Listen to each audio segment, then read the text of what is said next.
Today's call is going to be about how to be, it's kind of multifaceted, right? So the team created it to be holding effective dreams and goals calls and how to do, post-closing calls and annual financial reviews for maximum effectiveness.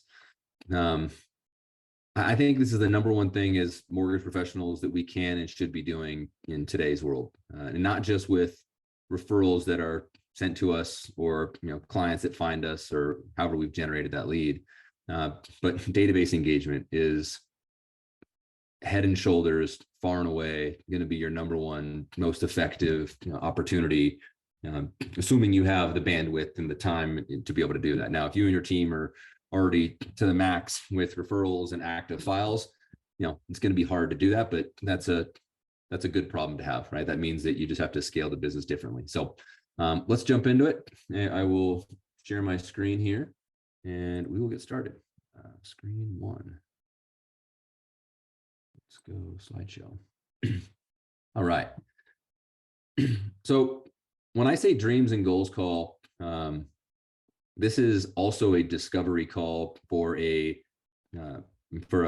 database, right? For anybody that you may be reaching out to. So it's not just for a lead that comes in.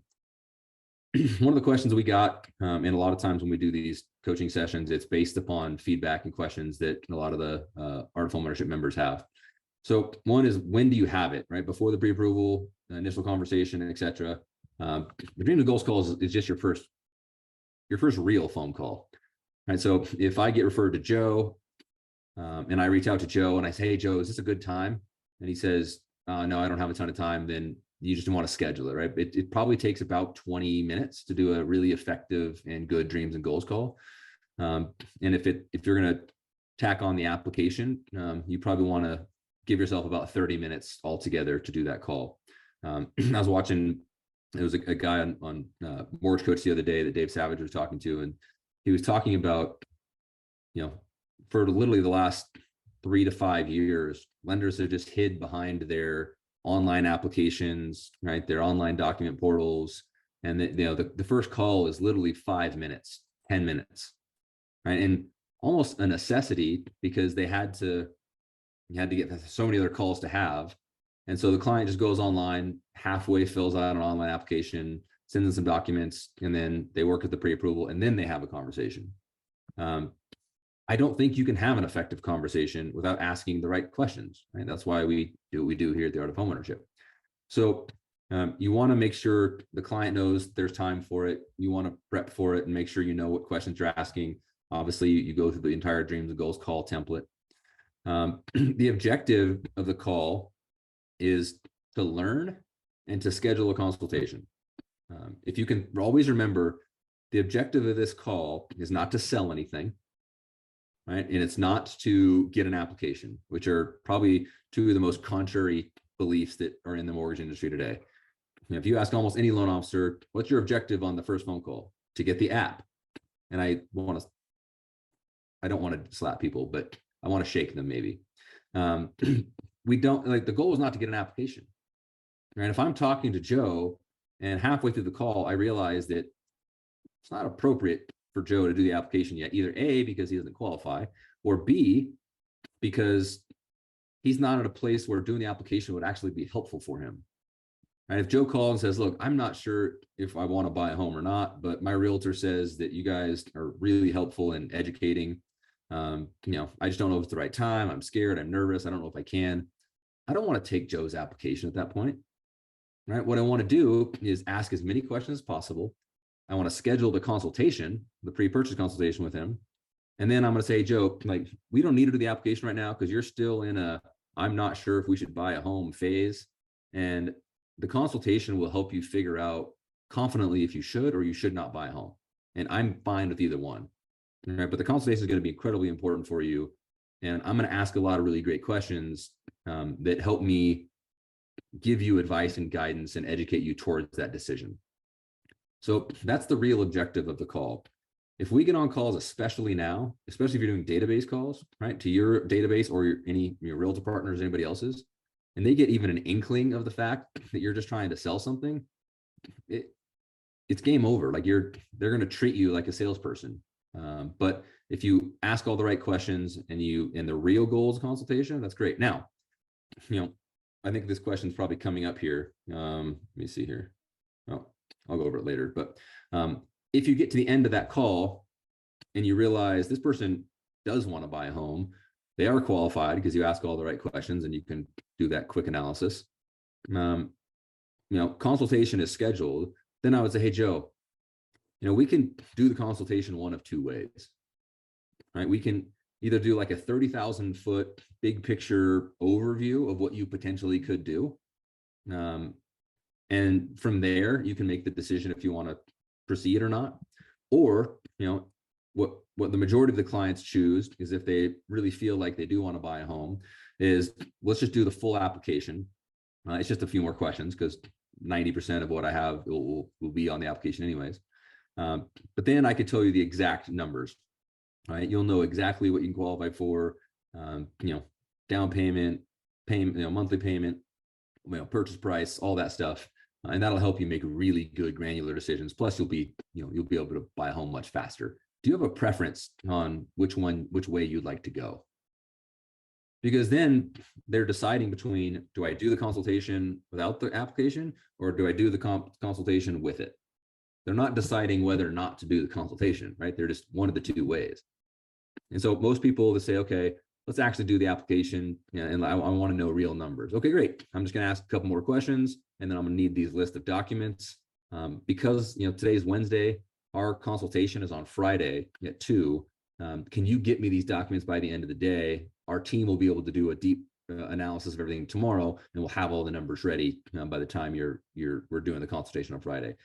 Because now that puts a time frame, a clear reason why. Otherwise, you guys all know, like, people lag on filling out the application online. They lag on getting you the documentation.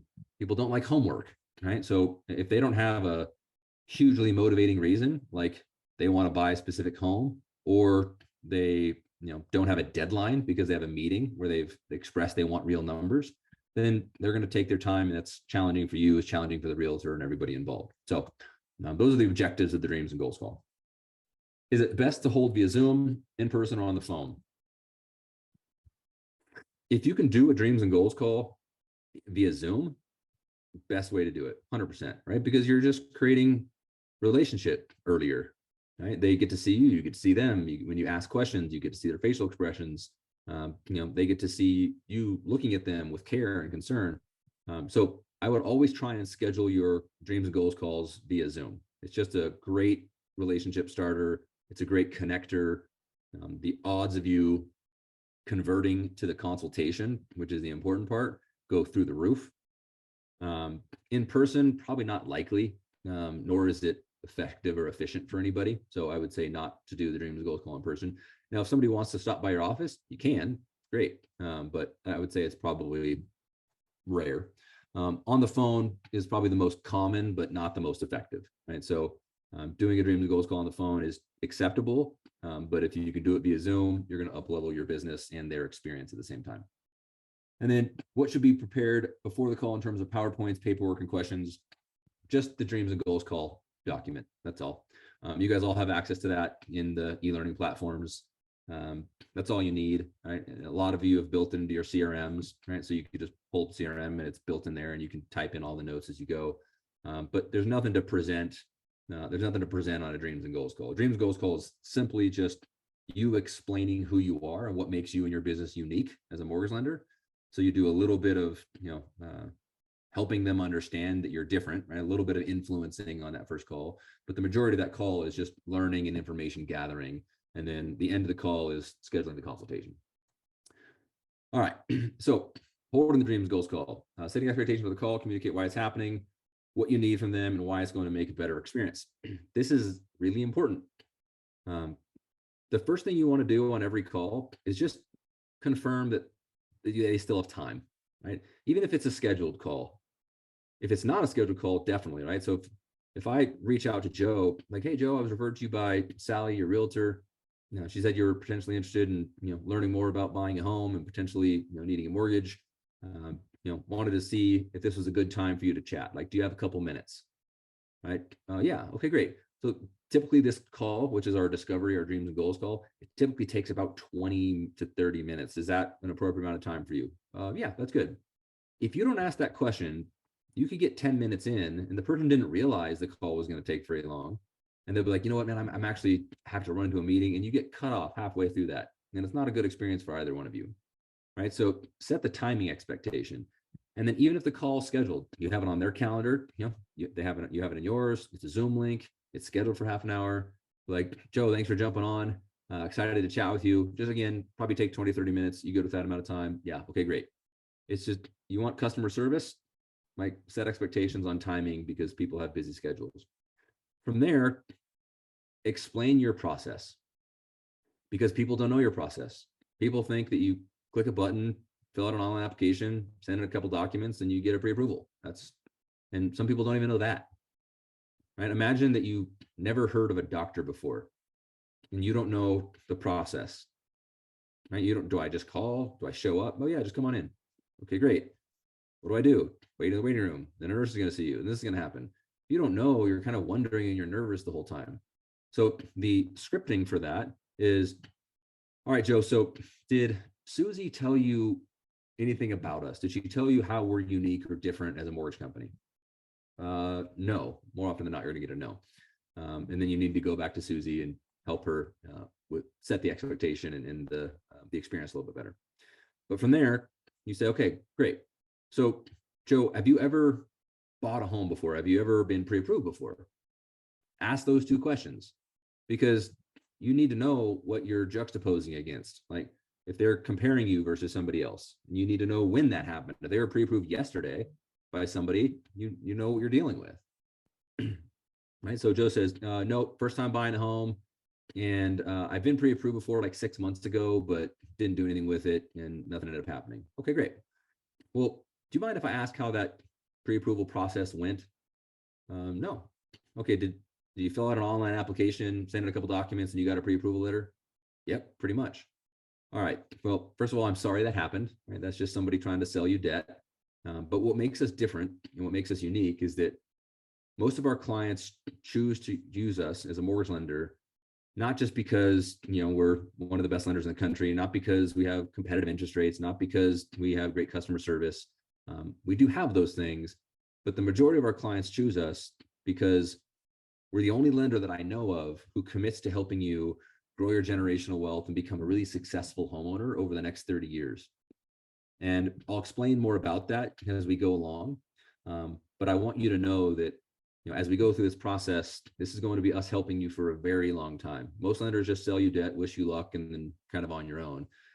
And most of the consumers out there are starting to realize that that's not actually what they want, nor is it what they need. So I'm excited to be able to talk with you more about that. So Joe, our process is I'm going to spend about 20 minutes on right now. I'm going to ask you a lot of questions. Some of the questions are specifically related to your mortgage application, and some of them are not, because we need to know a lot of stuff that is not on the mortgage application to give you really sound, holistic financial advice and guidance. Right. So, and I'll explain to you when we're asking those questions so you kind of know the difference. All we do here is mortgages. We don't sell anything else. We don't make any money anywhere else. But we are trained in personal holistic finance because I can't tell you what type of home to buy, what purchase price, what down payment, what monthly payment, what term. I really can't give you any of that advice or guidance if I don't know a lot of big picture, long-term stuff. And so we're going to get into some of that. From there, we do what's called a pre-purchase consultation. I don't know if Susie told you about this, but this is going to be the most important and influential and impactful meeting that you have about real estate. You have not had one before, I'm assuming, because you've only been pre-approved once.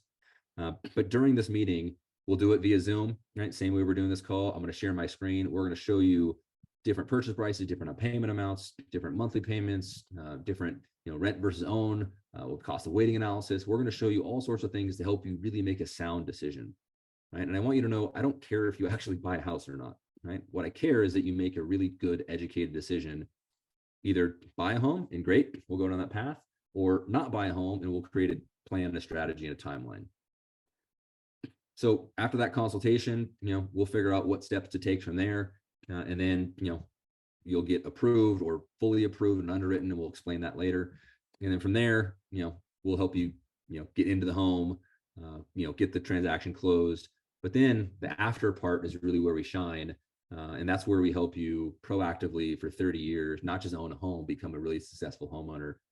And that's what is the most exciting for us, because in all reality, the next 30 to 60 days, it'll be important, right, to help you find a home, get into a home, finance it appropriately, but it's going to pale in comparison to the next 30 to 60 years, right? And that's where you're going to really make or break your success. And that's really what we get excited about to show you how we can help there. So any questions on that? Nope, everything good. Awesome. Let's jump into the dreams and goals call, right? So now you set the expectation for how this is going to go. And hopefully just in that 5 minutes, you can experience the difference between that initial setup and someone who says, oh, I heard you were interested in buying a home. Yeah, like, tell me about it. Okay, great. Let's take an application, or I'm going to send you an online application, fill it out. And we'll be like, no one actually gave a shit about that person when that happened. And they could feel it, right? What you just told them was very different. They are realizing now, if they're going to compare you to any other lender, it's apples versus oranges, right? And this is the type of stuff that is going to separate you. It's going to have your realtors get feedback from your client. Wow, I remember my pre-approval 6 months ago. This was night and day better. Thank you for referring me to them. Talk about never having to worry about getting a referral from a realtor again, right? Like, every deal starts to go to you when they start to get that level of feedback. So next is how to end, and the expectation to set after the call is over. So the next steps. If you guys aren't picking up on this, we have a term that we call a definitive next action, right? Or definitive next step. If you don't know what the definitive next step is, they definitely don't know what it is, right? And they're going to be kind of like, I don't really know what we're doing next. I guess I'm waiting to hear from him, maybe, which is the worst customer service ever, right? Because then they have to call you like, hey, I haven't heard from you in a couple of days. I'm not sure. Oh yeah, that's part of the process. Okay, great. Maybe you should tell me that.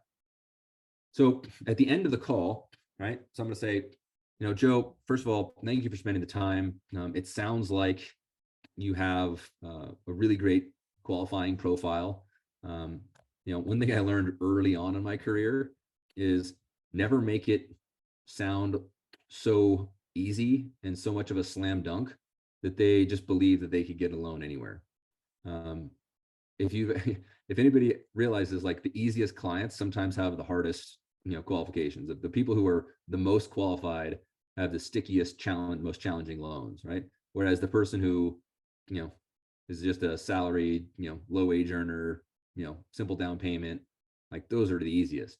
So I always tell people, you have a good qualifying profile.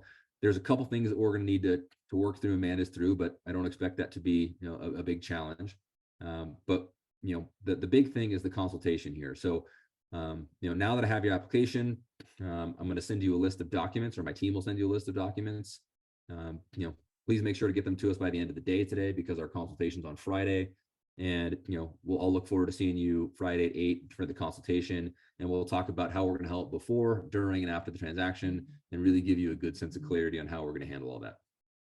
So that's how you end that call. And again, it's a definitive next action. He knows what's happening next. He knows get you the documents by tonight. He knows calls happening on Friday, and there's no ambiguity, right? Goes in your CRM, goes to your team. Your team knows what to do. You know what to do. You're off and running. Next is, what if the client's in a hurry to get pre-approved because they've already found a home they want? Yeah, I love this question. This is one of my favorite questions. Almost every realtor asks this question. When we tell them who we are and what we do, they go, well, that all sounds awesome, but like, what if the client just wants a pre-approval letter fast, right? Because that's their experience. My answer to that is, we can do a pre-approval letter in an hour, right? Like, we don't have to go in sequence here. So if Joe calls me and says, hey, Sally referred me to you. We just saw 123 Main Street. I'd like to make an offer. She said you're a great lender. Can I work on getting a pre-approval letter with you? All I do is I just change the sequence. And I say, Joe, awesome, happy to help. Sounds like we're in a bit of a time crunch here. So we're not going to follow our normal process, which is, we would do a consultation prior. But I'm going to ask you some questions here in the same manner that I normally would. And knowing that you need to make an offer in the next hour or two, I'm going to do my best to take what you give me. I'm going to run a credit profile, because I need to know that's kind of the bare minimum we need to have. So I'm going to have your credit application. I'm going to have your verbal, income and asset information. And then I can, based upon what I hear in the purchase price and down payment, I can make a good assumption on an approval letter. I'll send you a pre-approval letter. And then what I would need is I would need your documents within 24 hours, ideally by the end of the day. That way our team can verify all the things that we discussed. And then I can make sure that you and Susie both know we have a legitimate pre-approval. However, our typical process is the consultation gives you the level of confidence and education to go into that contract or writing an offer. And so if we write the offer today, let's plan on having the consultation tomorrow, right? Do you have time tomorrow to do the consultation? Because, Joe, to be honest, there's been times when people have written an offer and then we've had the consultation and they've realized they can qualify for way more and they've been too conservative. They try to write an offer for way too much and they're not even, comfortable with those terms. So they end up withdrawing the offer. There may be different products or services or information that helps them make decisions differently. Or it helps them negotiate, right? That deal, right? By understanding more about, the number one regret people have is home maintenance, home repair, home upkeep. So if the home needs work, we may need to ask for requests for repairs differently. It may impact our cash to close if you're going to have to put more work into that home. So you'll want to do this consultation, I promise you that. But I'll get you the pre-approval letter. You get me the document so we can verify it, and let's have the consultation tomorrow. If the offer gets accepted anytime between, tonight and, a day or two from now, we'll also add the contract meeting. And the contract meeting is where, you really get clarity around what you're doing and the confidence, and we go through all the numbers and make sure everything's, really well set. We protect your interest rate. So again, you don't have to go in sequence. Somebody can get a pre-approval letter in an hour and then you can follow the process, but for goodness sakes, follow the process, right? If you shortcut it, just don't be surprised and don't blame anybody else but yourself. If Joe comes back and he says, man, I got my offer accepted, thanks so much, but hey, ABC Mortgage is quarter point lower than you. And, it's a big deal and we need to save money and blah, blah, blah, blah. So we're gonna go with them. And you're like, but I gave you a pre-approval letter on Saturday in an hour. It's like, they literally just used you. You didn't explain the process. You didn't say how you were different, right? You didn't demand that they meet with you within 24 hours because you didn't respect your time enough to say, this is our process and this is what I need you to commit to. There's been plenty of times when people call me on a Saturday and say, hey, we get a pre-approval letter. Yes, but this is our process and I just need to make sure that you're committed to it. Well, yeah, I guess. You think they would have done that otherwise? No, like they want something they can't get anywhere else, right? Because nobody else is answering their phone, right? You're the person they're reaching out to. You're going to help them get into a property. You're going to be the timing component of that property. So demand what you want out of that process. And then lastly, what's the follow-up process? Oh, not lastly, but what's the follow-up process and then how to talk about the app during the stage. So let's go with the app first. So the application is at the end of that call. We already talked about it, right? There's two ways to go into the consultation: application or no application, documents, no documents. Don't push the app if it doesn't make sense. There's no point in you wasting time, money, and energy on an application, having them, worried about a hard credit inquiry if they're not even committed to buying a home. Like, get them emotionally committed to buying a home, then take that step. So that would be how I would approach the application. And again, ask the red flag questions so you're not running an application just to find out, oh, they don't qualify. Well, you could have known that and save yourself the time, the money, and them an inquiry. And then the follow-up process is the consultation. So that's how the Dreams and Goals calls go. Let me pause. Any questions on Dreams and Goals call, prep for Dreams and Goals call, execution of Dreams and Goals call, any of that? Okay. And again, just raise your hand, type in the Q&A. We can always come back. So now it's consultation day, right? It's Friday. Joe sent in his stuff. Let's say we can go both directions. He did or he didn't. So what should be reviewed during the consultation? There's 3 components to a consultation that you need to be highly aware of and make sure that you nail every time. So the first is education. We need to educate them on the housing market. We went through the Bulletproof Buyer program a while back here. You need to educate them of what's happening in the housing market, right? Housing market in most areas is still up over 5% year over year from this month. So people think home prices are dropping. Well, they haven't dropped from last year, right? We're still up 5% from where they were. We're only 11% off in actual sales happening in most markets. And there's still vastly more homes or people than there are homes.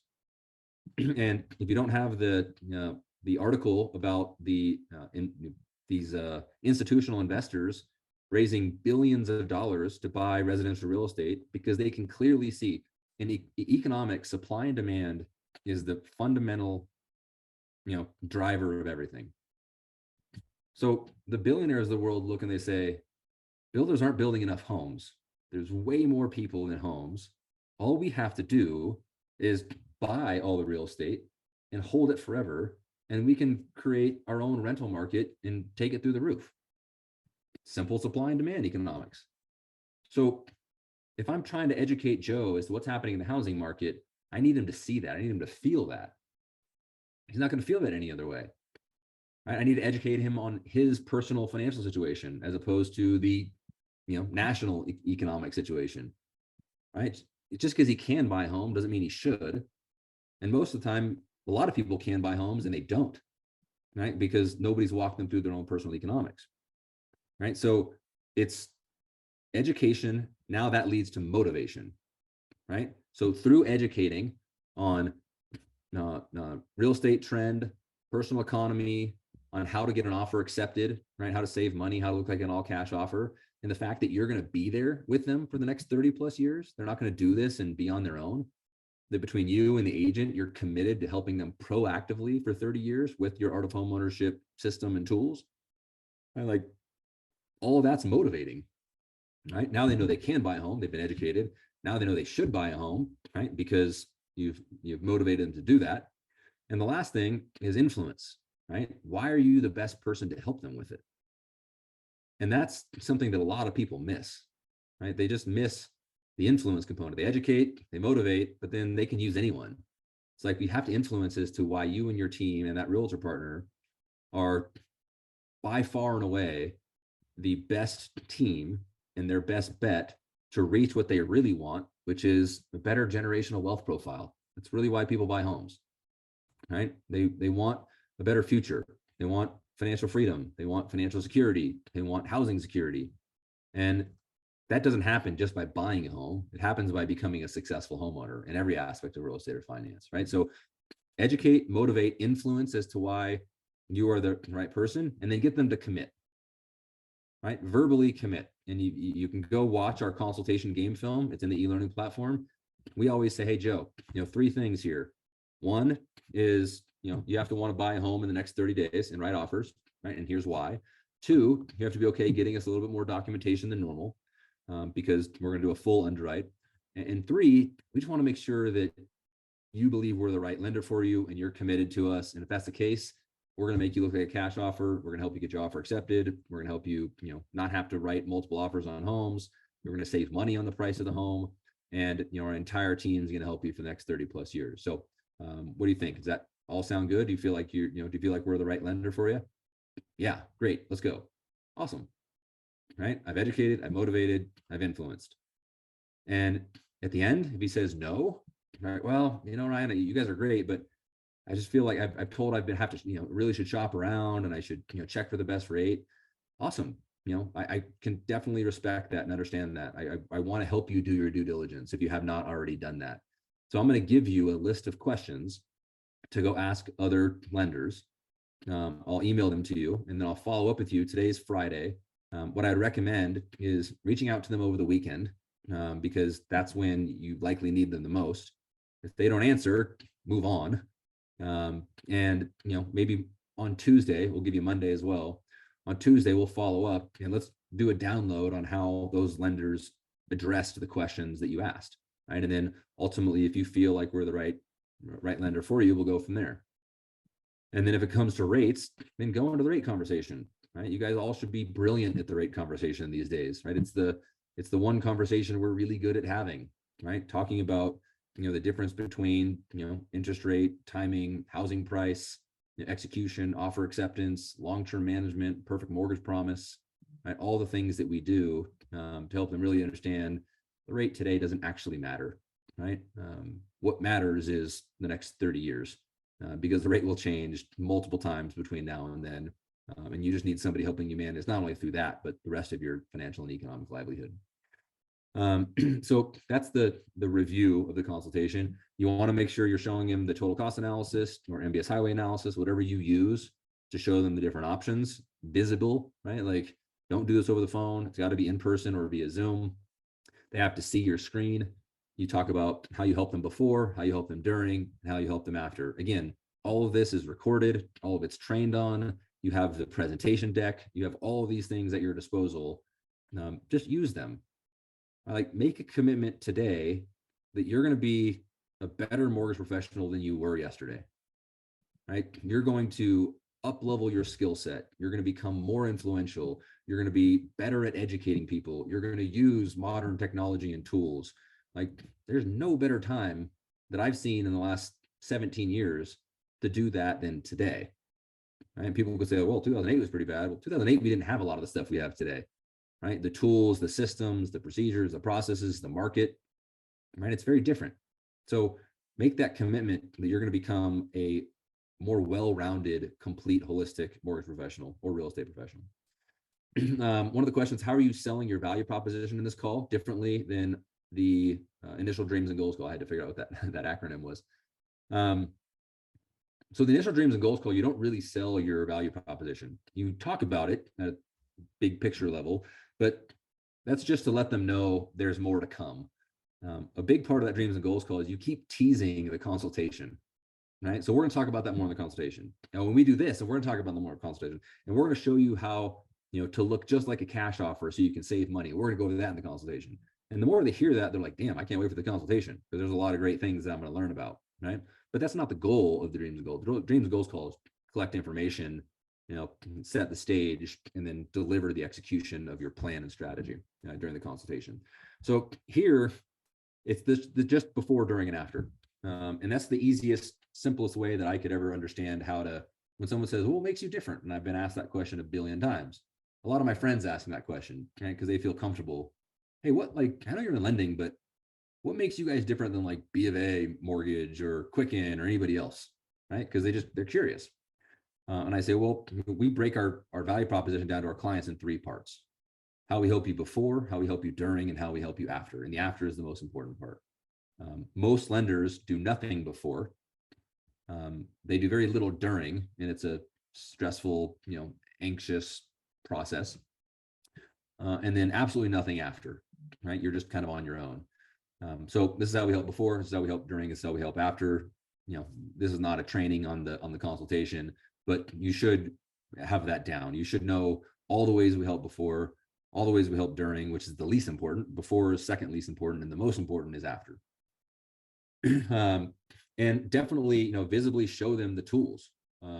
So when you get to the part of the consultation where you talk about post-closing, right? Talk about how you're, how you're going to follow up with them, the 3-month call, the 6-month call, the annual financial review, right? Show them the analytics and the information we get, from using HomeBot and how that information helps us and what they're going to get, right? Show them the actual Wealth Digest.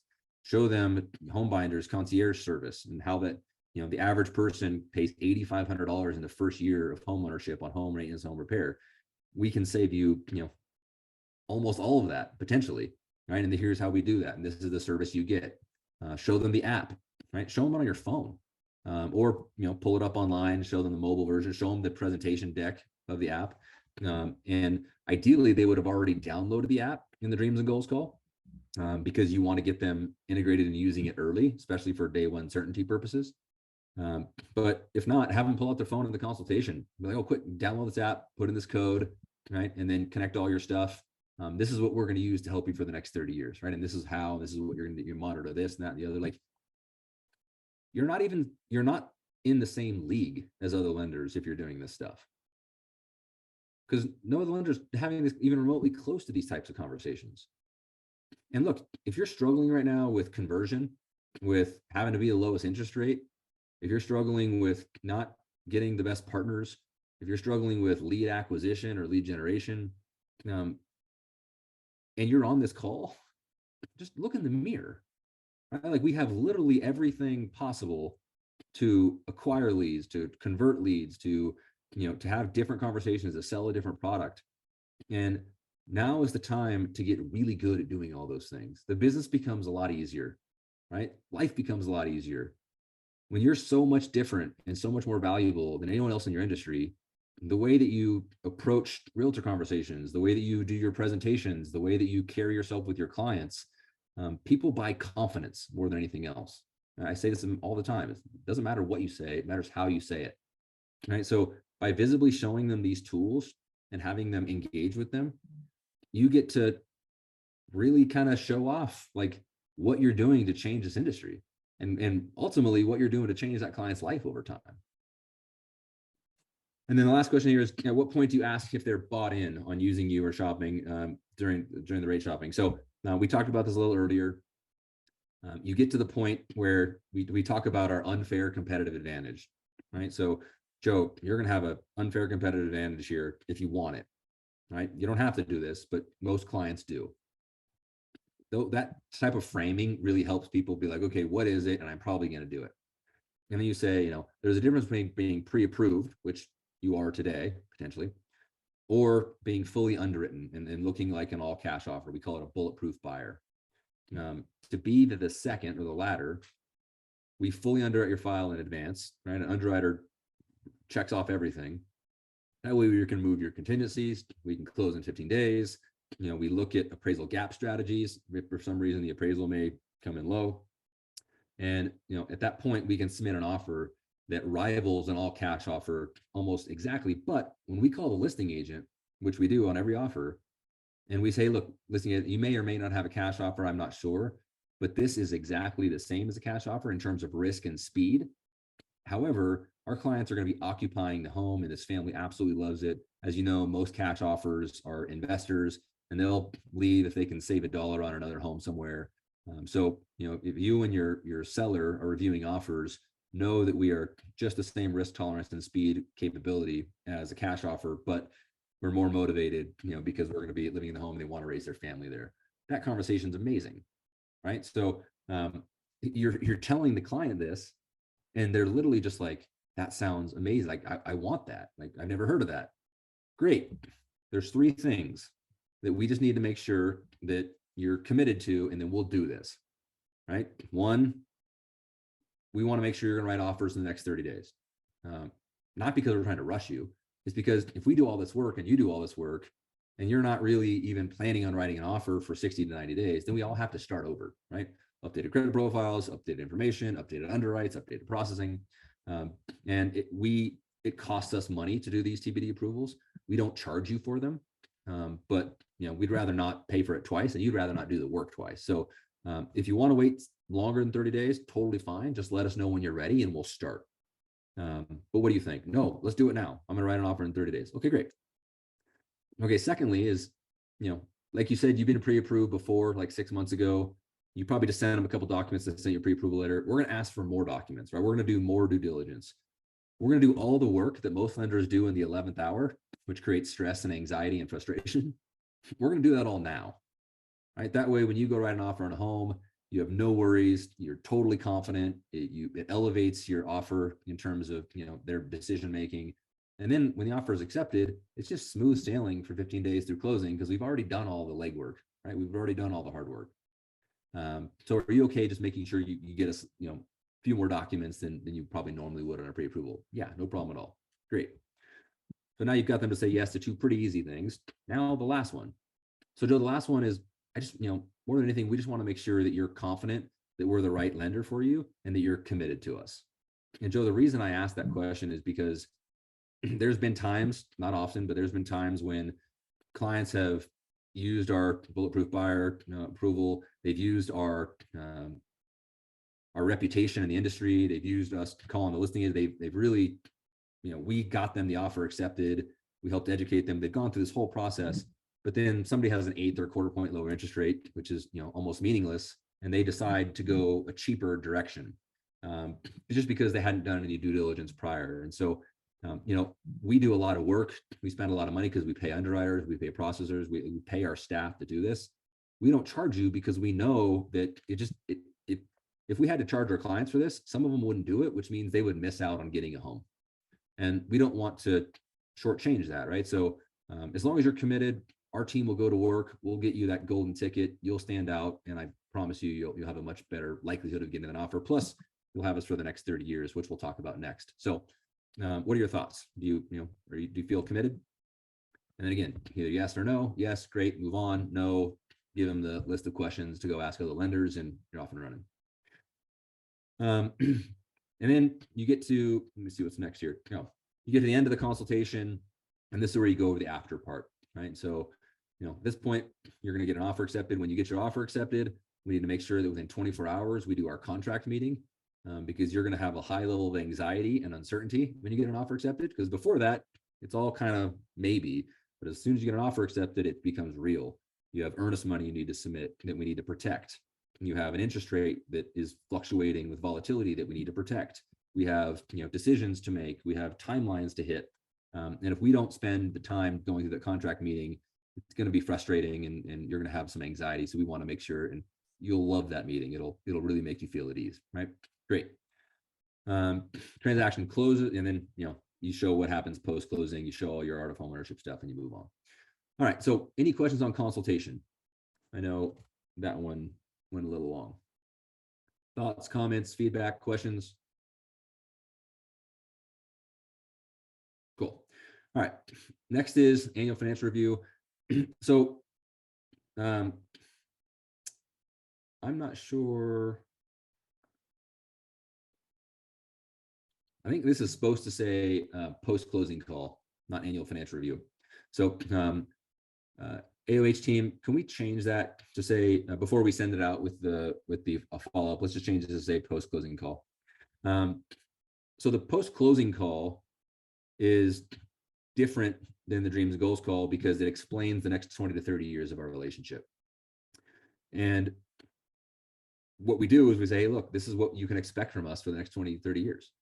Right? This is, if you thought we were helpful for the last 30 days, you're going to be blown away with how valuable we're going to be for you and your family for the next 30 years. And here's what you can expect, right? So keep an eye, make sure to use your app, and we'll be able to see kind of on the back end, what we're doing, what you're doing, and how you're doing it. We'll be able to help you with it.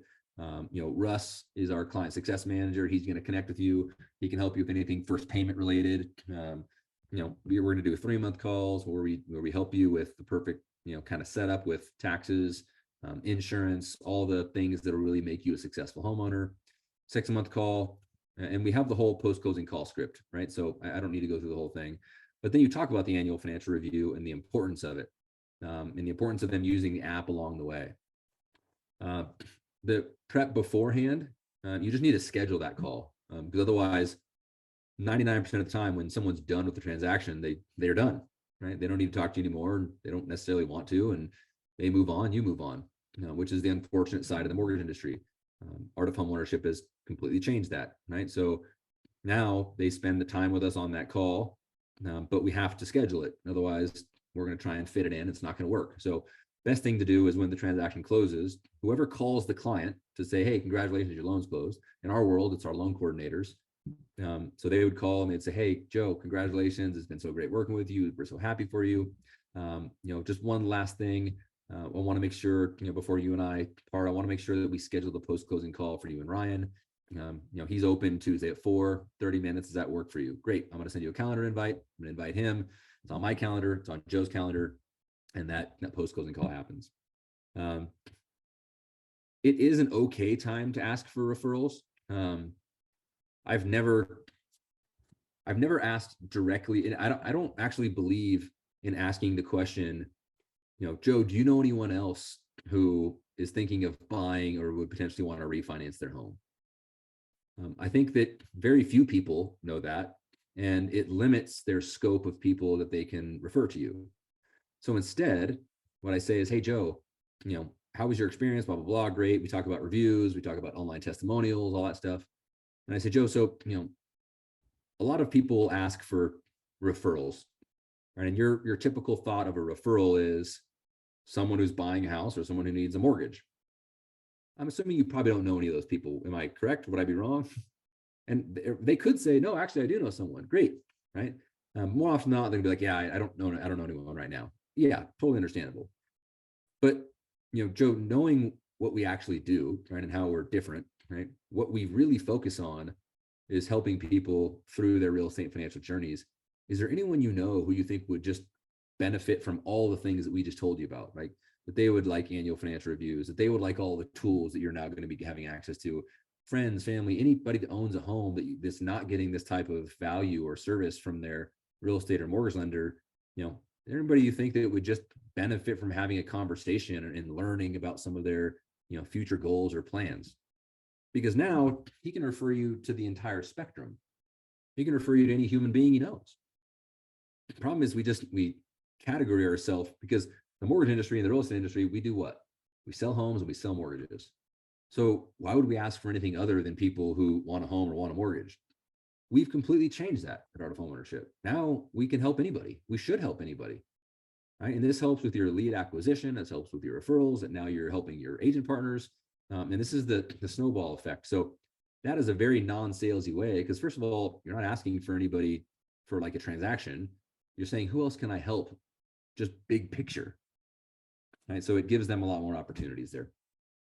And then follow up post annual financial review. What does that look like? They need to know how important the annual financial review is, and you cement that importance on that post-closing call. So I would say, Joe, what's going to happen is XYZ. And when I get to the annual financial review, I'm going to pause on that. I'm going to say, Joe, I don't want you to think of the annual financial review as us reaching out to get business, because it couldn't be farther from the truth. When we do this annual financial review, we really help people in ways that unfortunately they just typically don't help themselves. Right. So we're going to ask you questions about, if there's any changes or any evolutions in your life when it comes to income, assets, liquidity, debts, liabilities, credit score, any changes in family structure, any changes in job, or anything coming up that we need to be concerned or plan for. And then ultimately, what are we planning for next? And the biggest mistake that almost every homeowner makes is they buy a home and then do nothing. They just live in the home, they pay for it, and they own a home. But they don't take the steps to become a successful homeowner. They don't understand that the end of one real estate transaction should really be the start of the plan of the next one. Right? And that plan is going to be different for everybody, and especially as your life is changing and evolving. But by us asking these questions and helping you every year and looking at the back end of your app and seeing what goals you've set and seeing credit score and all those things, we can help you navigate really well. And at no point are we going to sell you a mortgage. Now, if it makes sense to refinance in any way, if it makes sense to move up or down, right? If it makes sense to actually, need a mortgage, obviously we'll tell you, we'll help you with that. But that's going to be very much, the one-off here and there. Right? But what you'll find is we'll help you in so many ways. And again, we don't get paid any money for this. Like, if you don't connect to the financial planner or you don't change your retirement plan at all, I hope this doesn't come off the wrong way, but I don't actually care, right? What I care about is that you know what to do, right? That we've given you the advice and the guidance and the strategy, and what you do with it is totally up to you. But we have no bias because we don't make money from it, right? We don't make money if you get a will or a trust or an estate plan. We don't make money if you get life insurance, right? Like, we just want to make sure that you have the information and then you can act on it as you see fit. Does that make sense? Yeah, great. So when Russ calls, or when I call, or however you have your team set up, and you get the alert that it's time for your annual financial review, and you get the notification through your app that it's time for the annual financial review, like, take that serious, schedule it. I promise you'll see a difference. Like, we've looked at our clients' net worth, and not just because the market's done well, but we have a really high percentage of clients that move their net worth up way more than just what the market is doing. And that's just because we really take the time, and it's important to us. So that's how you want to set up the future annual financial review. All right. So mindset, we'll end with this. We have 9 minutes left. So listen more than you talk. Really interesting coming from a guy who just talked for 51 minutes straight. But definitely, ask questions, and then a really good thing is to be knowledgeable with what to do with the answers to those questions. Understand their situation rather than simply filling out a form. I'm a non-believer in the online application. If I just talk to you for 20 minutes and ask you a bunch of questions, and I have you go online and do homework and fill out the answers to the questions I just asked you, it's ridiculous, right? So really getting a good sense of what they're doing, you controlling it, you'll have a more complete application anyways, and making sure they know that you're more qualified and more valuable than the rest. And then focus on relationships, why it's important, especially during this time in the market. I would even go so far as to say is focus on value in the relationship, because you guys all know the Challenger sale by now, right? I've told the story enough. Relationships only matter to the extent in which the person sees value in the relationship. So, if they think you're a great person and really nice and funny, and they, you're cool, whatever it is, right? Whatever creates a good relationship, a connection. As soon as someone comes along that's more valuable, they're going to use them. They'll still be friends, right? They'll still like you. You'll still have a good relationship, but they're going to use the more valuable service every time, right? So focus on valuable relationships because it's never been more important than it is today. And then we have a challenge for the next couple of months. We have the Art of Homeownership Points Challenge. So opt in. I think the team will be sending out an email with this, maybe even drop it in the chat, but opt into the challenge and accumulate as many points as you can. You get points for doing different things inside the AUH ecosystem. And these activities are going to really improve your overall strategy. So if you're an accountability person and you're a competition person like I am, winning that competition won't just make you feel good. It'll impact your business and it'll positively impact your clients and your referral partners as well. So I would love for everybody to opt in and accumulate as many points as you possibly can, because having Art of Homeownership and really being an effective Art of Homeownership partner are two very different things. So there's a reason why you guys are here. There's a reason why you're a part of the ecosystem, and it's because you want to be more valuable. You want to get better. You want to not just be the same commodity that the mortgage industry has been for the last 80 years. We can change what we think of ourselves, and we can change what our clients believe that we should do for them. And we're definitely on our way to doing that. So